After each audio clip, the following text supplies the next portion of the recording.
जय गुरुदेव।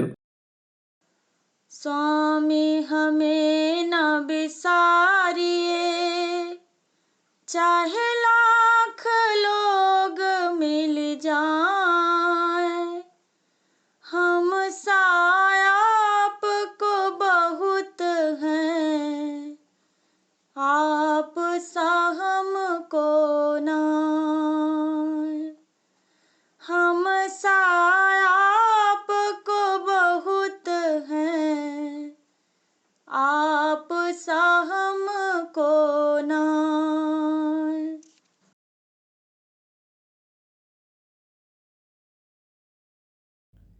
कभी ना कभी मालिक प्यारे मिलेंगे, कभी ना कभी मालिक प्यारे मिलेंगे। जीवन के एक दिन अधारे मिलेंगे, जीवन के एक दिन अधारे मिलेंगे। तड़पती हूँ दिन रात रट ये लगाए, तड़पती हूँ दिन रात रट ये लगाए। अगर प्यार की है तो प्यारे मिलेंगे, अगर प्यार की है तो प्यारे मिलेंगे। जीवन के एक दिन अधारे मिलेंगे, जीवन के एक दिन अधारे मिलेंगे। तरसते हैं जिसके लिए वे फरिश्ते, तरसते हैं जिसके लिए वे फरिश्ते। वही प्यार के परवाने मिलेंगे, वही प्यार के परवाने मिलेंगे। जीवन के एक दिन अधारे मिलेंगे, जीवन के एक दिन अधारे मिलेंगे। बसा ले तू अपने नैनों में मूरत, बसा ले तू अपने नैनों में मूरत। इसी मोहनी में वो प्यारे मिलेंगे, इसी मोहनी में वो प्यारे मिलेंगे। जीवन के एक दिन अधारे मिलेंगे, जीवन के एक दिन अधारे मिलेंगे। नहीं रह सकेंगे मेरे बिना वो, नहीं रह सकेंगे मेरे बिना वो। हरे हार के एक दिन द्वारे मिलेंगे, हरे हार के एक दिन द्वारे मिलेंगे। जीवन के एक दिन अधारे मिलेंगे, जीवन के एक दिन अधारे मिलेंगे। इसी आशनाई में जीवन बिता इसी आशनाई में जीवन बिताई। दयालु दया सिंधु द्वारे मिलेंगे। दयालु दया सिंधु द्वारे मिलेंगे। कभी ना कभी मालिक प्यारे मिलेंगे। कभी ना कभी मालिक प्यारे मिलेंगे। जीवन के एक दिन आधारे मिलेंगे। जीवन के एक दिन आधारे मिलेंगे। जय गुरुदेव। जय गुरुदेव।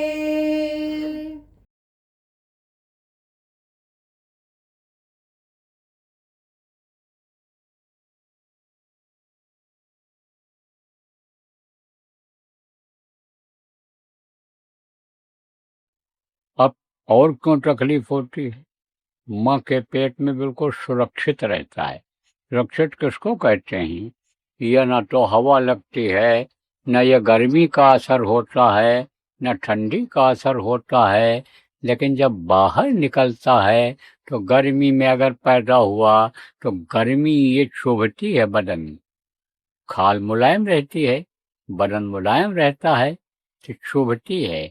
ठंडी की ये जो किरणें हैं वो चुभती हैं।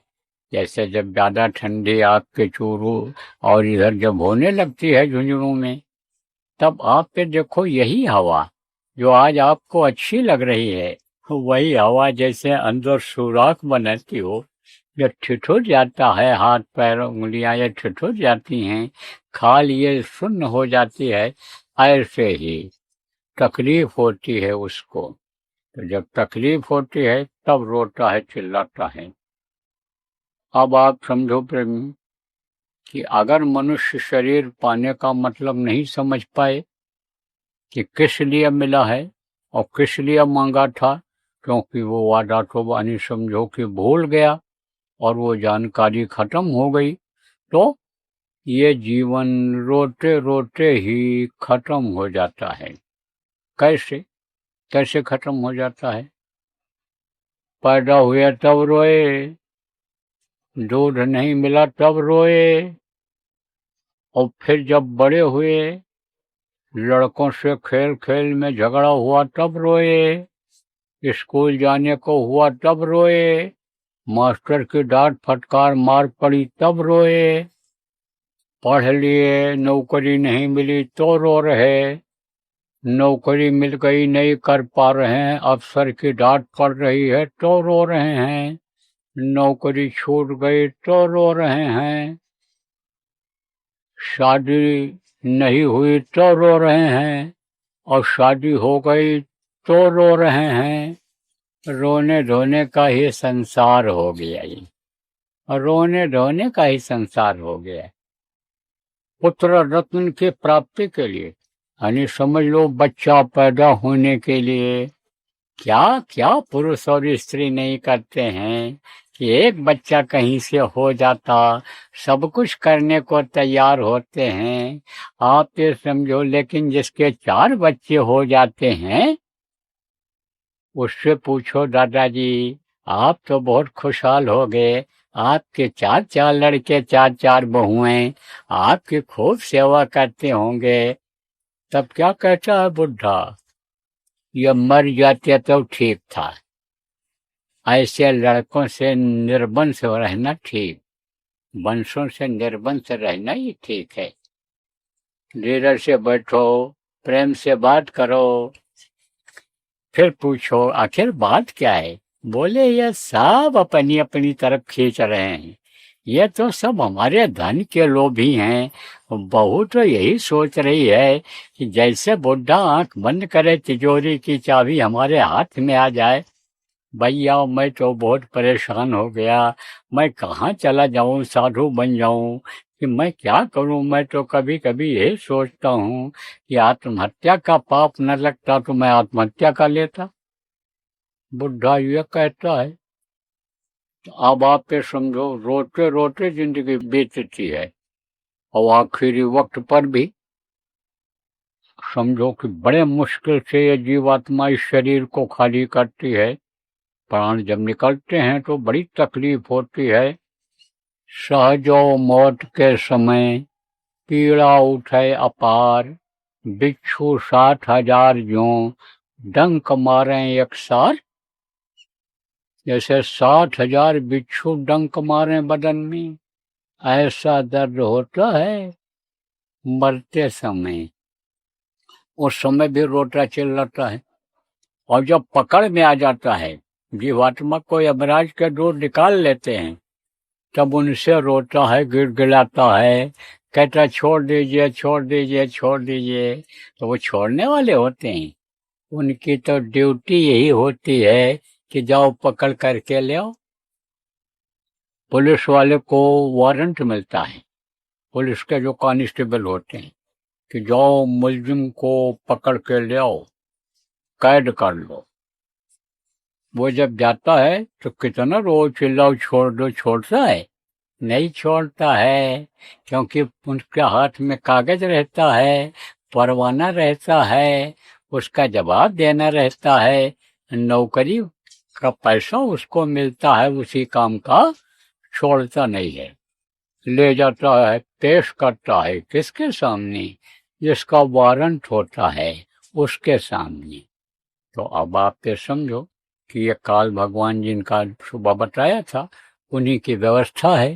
तो जैसे आप समझो जज मुकर्रर कर देती है सरकार, मजिस्ट्रेट मुकर्रर कर देती है, यानी समझो तहसीलदार हो जाते हैं, तो उनके सामने जिसका जैसा केस होता है उसके सामने उसको पेश किया जाता है। तो जीव को जब ये यमराज के दूत निकालते हैं तो ले जाते हैं यमराज के सामने, पेश करते हैं। वो दिव्य पुरुष बैठे रहते हैं, देखने में बहुत सुंदर, देखने में मनमोहक चेहरा, सौम्य स्वभाव जिसको कहते हैं, बहुत सीधे हैं, लेकिन देखन में छोटे लगे घाव करे गंभीर। ये कहावत है। देखने में तो वो दयालु लगते हैं, लेकिन सजा देने में दयालु नहीं है, क्योंकि काल रूप तिन कर्म भराता, शुभ और अशुभ कर्म फल दाता। वो तो समझो कि उनके पास अपने पास बुलाते नहीं है, उनके पास जाता ही नहीं जीव जो है, अच्छा जीव है, संतों का अपनाया हुआ जीव, संतों से नामदान लिए हुए जीव को यमराज के दूत छूते नहीं हैं, नजदीक नहीं जाते हैं। यमराज उनका वारंट नहीं काट सकता है कि जाओ इनका समय पूरा हो गया, इनको जाओ पकड़ करके ले आओ। तो समझो कि वारंट नहीं कटा तो वो भी उसकी एक समझ लो दया है तो वो नियम के अंतर्गत। और जो वो मुलजिम होते हैं, जो पापी करते हैं शरीर से, सारे अंग जिनके पापी हो जाते हैं, अपने निजी स्वार्थ के लिए, जवान के स्वार्थ के लिए, इंद्रियों के स्वार्थ के लिए, यानी समझो कि जो पाप करते हैं उनका हिसाब उसके पास रहता है। आज कोई भले ये कहो कि आंख बचा करके काम कर लो, क्या कहीं कोई देख रहा है? लेकिन कहते हैं कि जिसको आप नहीं देख रहे हो वो आपकी सारी करतूतों को देख रहा है और लिखा जा रहा है। महात्माओं ने कैसे कैसे समझाया कि आप पैदा होते ही दोनों कंधों पर जो दूत बैठा देता है, एक अच्छा लिखता है और एक बुरा लिखता है।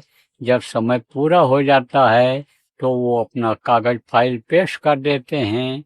और अब तो आप ये समझो कि जैसे कंप्यूटर में होता है सब फिट हो जाता है, जैसे सीसीटीवी कैमरा होता है उसमें सब फिट होता जाता है, आवाज भी आती जाती है, फोटो भी खींचता जाता है, ऐसे ही वहां पर सब अच्छाई और बुराई का लेखा जोखा रहता है। बस उसी के आधार पर वो सजा बोल देता है।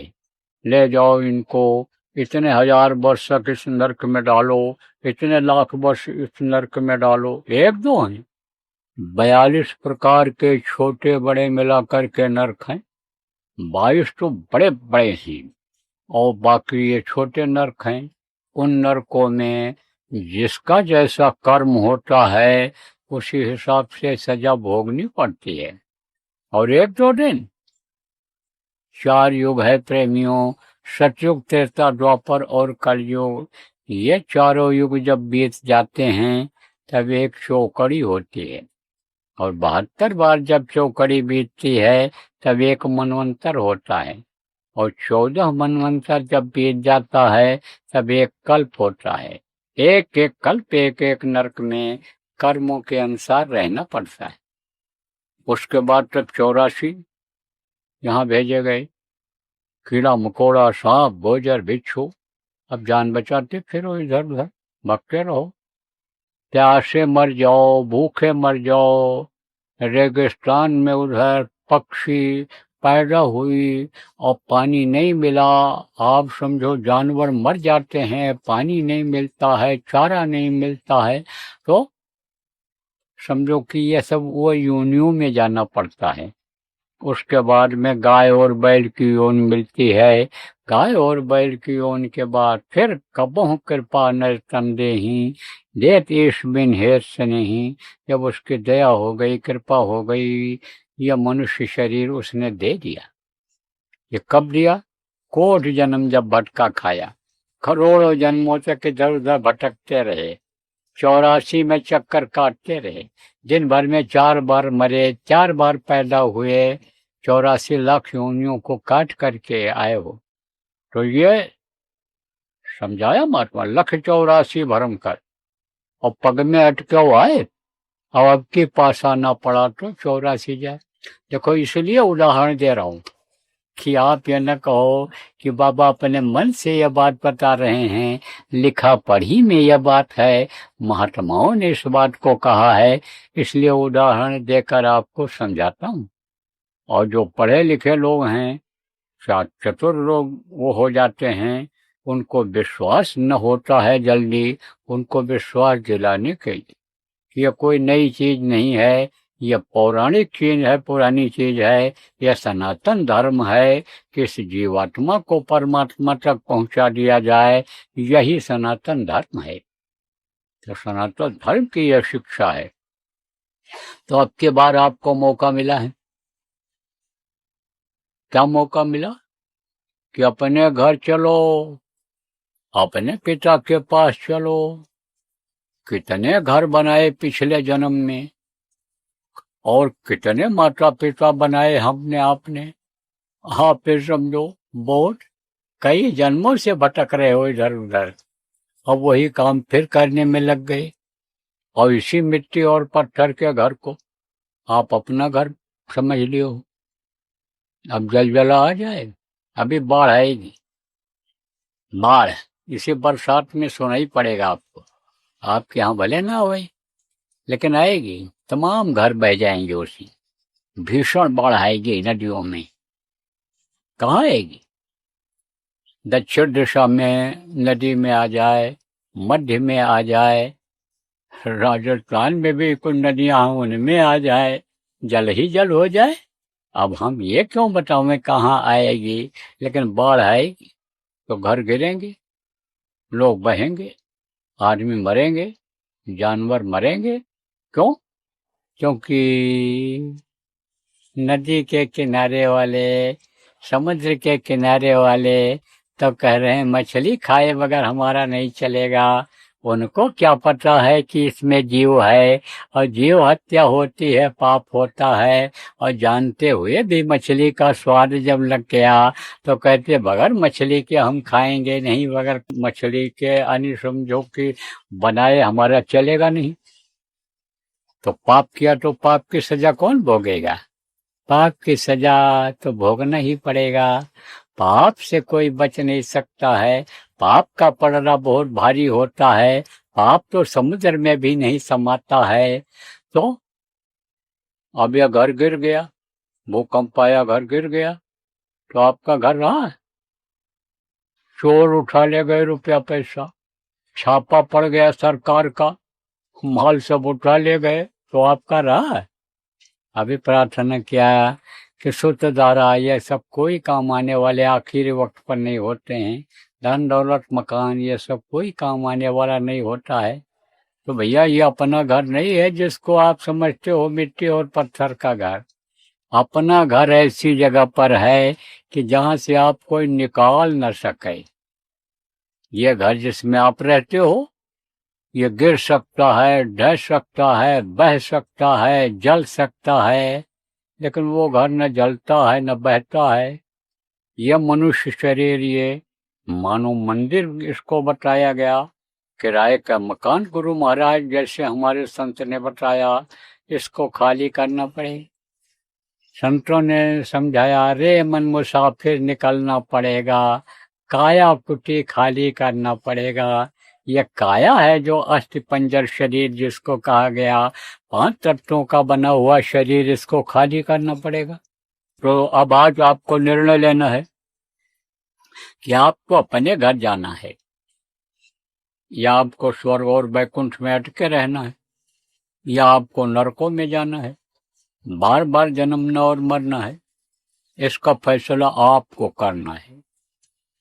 तो हम तो आपको बता दे रहे हैं, सारी बात समझा दे रहे हैं, और अपने घर जाने का रास्ता भी बताएंगे। गुरु महाराज हमारे, ये जिनकी तस्वीर लगी हुई है, जिन्होंने बहुत से लोगों को अपने घर जाने का रास्ता बताया, अपने पिता के पास पहुंचने का, जो असली पिता हैं, जो कभी खत्म नहीं होते हैं, जो अविनाशी हैं, उनके पास पहुंचने का रास्ता बताया। और रास्ता ही नहीं बताया, रास्ते पर चलाया, और जो उनके आदेश का पालन किए, गुरु भक्ति किए, गुरुमुख बन गए। बहुत से लोगों को इन्होंने गुरु महाराज ने पाल भी कर दिया। यह गुरु महाराज नहीं, यह तो फोटो है गुरु महाराज का। गुरु महाराज तो अब रहे नहीं, चले गए। क्यों चले गए? इसलिए चले गए कि मनुष्य शरीर में थे, और मनुष्य शरीर में जितने भी लोग आए सब इस दुनिया से चले गए। चाहे राम जैसे भगवान रहे हों, कृष्ण जैसे भगवान रहे हों, कबीर गोस्वामी पलटू नानक मीरा जैसे रहे हों, सब चले गए, एक से एक चले गए। बलवान धनवान चले गए, सब चले गए। बल विक्रम बेअदीश गए जिन भारत थाना, गए दुर्योधन जंग जुड़े जिन 64 कोस में छत्तर ताना।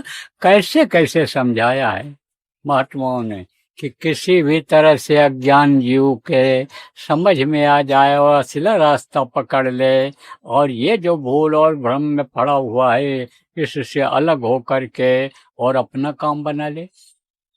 तो प्रेमियों, आप ये समझो कि गुरु महाराज ने बहुत से लोगों को पहुंचा दिया। अब जब गुरु महाराज के शिष्य हो, आप ये मत सोचो कि हम सौतेले बेटे हैं, आप भी उन्हीं के हो। सकल जीव मम उपजाया, सब पर मोर बराबर दाया। जितने भी जीव हैं सब पर दया करता है, क्योंकि सब उनके अंश हैं। फिर कहा उन्होंने, किसने कहा? कहा कि सबसे अधिक मनुज मोह भाया। किसने कहा था? राम भगवान ने कहा था। राम भगवान कौन थे? काल के लोक से आए थे। आप समझो, उनके अंदर काल दयाल दोनों धार थी। उन्होंने कहा था, गोस्वामी जी महाराज समझो, यानी व्याख्या में इस बात को बताए हैं, समझाए हैं कि मैंने उपजाया है सकल जीवों को, लेकिन सबसे अधिक मनुज मोह भाया। मनुष्य मुझको ज्यादा प्यारे हैं। क्यों? क्योंकि वो पिता को याद कर सकते हैं, पिता को याद करते हैं, अपने घर जा सकते हैं। वो मैं नहीं जा सकता, मैं तो खाली याद कर सकता हूँ, उनका दर्शन नहीं कर सकता हूँ। तो वो हमको प्यारे हैं। तो अब आप ये समझो, सब उन्हीं के बेटा हो, सब उन्हीं के बच्चे हो। किसके? गुरु महाराज के, जो गुरु महाराज के नामदानी हो। क्यों? क्योंकि गुरु जिसकी डोर को काल के हाथ में, बताया ना था, किस सूरत बताया था सुबह, कि सूरत माने जीवात्मा, जीवात्मा की डोर काल के हाथ में है, तो जब नामदान देते हैं तो डोर को अपने हाथ में ले लेते हैं और डोर को छोड़ते नहीं, जब तक पार नहीं लगा देते हैं। चाहे 1 जन्म हो, चाहे 2 जन्म लगे, चाहे 3 जन्म, 4 जन्म का मौका देते हैं। अब उसमें जब न कर पावे तो उसके लिए क्या करेंगे? 4 मौका मिलता है, 4 जन्म मिलता है। तो हम तो ये नहीं चाहते हैं कि मरो और जियो फिर पैदा हो। हमें नहीं चाहते हैं कि इस दुख के संसार में फिर आ पाओ, जितने भी गुरु महाराज के नामदानी हो। इसलिए गुरु भक्ति कर लो, गुरु के आदेश का पालन कर लो। साधना शिविर लगाने का जो आदेश है, उसको साधना शिविर लगवा लो। जो भी सेवा का समय समय पर आदेश मिलता है उसको कर लो, भजन कर लो, सुमिरन कर लो, ध्यान कर लो, ये कर लो और निकल चलो। जोगिया रम चलो, देशवा बिराना है, ये दूसरे का देश है, इसको अपना मत समझो। निकल चलो, हंसते हंसते खेलते खेलते निकल चलो, खेल खेल में निकल चलो। दुख न हो मरते समय, तकलीफ न हो यहाँ जीने में, झेलना न पड़े, परेशान न होना पड़े। अब आप नए लोग आए हो, आपको रास्ता बताऊंगा, आपको रास्ता बताऊंगा। कौन सा रास्ता? घट में तीरथ, घट में गंगा, घट में यमुना, घट में सृजनहारा है। वो जो सृजनहार है उस घट में है, अंदर में, उसका दर्शन करो। अब आप ये समझो कि दुनिया की चीजों के लिए आप इधर उधर हाथ फैलाते हो, किससे मांगते हो? जो उस प्रभु से मांगता है। अरे मांगता है, मिलता है, तभी तो आपको रुपया पैसा या कोई चीज देता है, उसको मिलता है। तो मगता से कहीं मांगा जाता है? मगता से नहीं मांगते हैं, भिखारी से कोई चीज नहीं मांगते हैं। उससे मांगो जो सबका दाता है, उससे मांगो। जो पैदा होने के पहले माँ के स्तन में दूध भर देता है, वो सबका सृजनहार है, सबको देता है, उससे मांगो। तब कहोगे भाई वो तो दिखाई नहीं पड़ता है, ये तो हमारे गांव के सरपंच जी हैं, बड़े आदमी हैं, मुखिया हैं, चौधरी हैं, इनसे हम मांगते हैं, हमको मिल जाता है, वो तो दिखाई नहीं पड़ता है। तो उसको देखने का हम आपको बताएंगे अभी तरीका, कि इस तरह से ध्यान लगाओगे तो वो दिखाई पड़ेगा, वो मिल जाएगा, तो आपके पास कोई कमी रहेगी? दुनिया बनाने वाला जब मिल जाएगा तो दुनिया की कोई भी चीज की कमी आपको रहेगी? नहीं रहेगी। जो इच्छा कीन्ही मन माही, हल प्रताप कछ दुर्लभ नाही। जिस चीज की इच्छा करोगे वो चीज मिलेगी। सती सावित्री बच्चियों इच्छा करने पर पति के प्राण को वापस ले लिए थी। ब्रह्मा विष्णु महेश को सती अनसुईया इच्छा ही किया कि ये छोटे छोटे बच्चे हो जाएं, तो क्या उनके सींग पूछ था कि वो कोई दूसरे तरह से थी? वो भी ऐसे ही थी। कैसे थी? आप जैसी थी बच्चियों। उनके अंदर वो शक्ति आ सकती है, तो क्या आपके अंदर नहीं आ सकती शक्ति? तमाम ऋषि मुनियों का, तमाम योगी योगेश्वरों का, महात्माओं संतों का इतिहास भरा पड़ा है कि जो इच्छा किया उन्होंने, वो चीज जब चाहा तब हाजिर हो गए। देखो, कहते हैं भाई सुनी हुई बात बताते हो कि देखी हुई बात बताते हो? आप बीती बताते हो कि दूसरे की बीती बताते हो? तो अनुभव वाली बात बता रहा हूँ। कल हमको जिस चीज की जरूरत है, वो चीज हमारे लिए एक की जगह दो दो आ जाती। कौन देता है? दाता केवल सदगुरु, देत न माने हार। हमारे गुरु महाराज उसकी व्यवस्था कर देते हैं। लेकिन गुरु पर भरोसा है, गुरु पर विश्वास है, गुरु की महिमा गरिमा समझ में आ गई है, उनका रूप यानी उनका पावर समझ में आ गया है, तो इच्छा करते ही वो चीज हाजिर हो जाती है। तो आप ये समझो कि हमारे तरह से तो आप भी इंसान हो, तो आपके लिए भी वो हाजिर हो सकती है।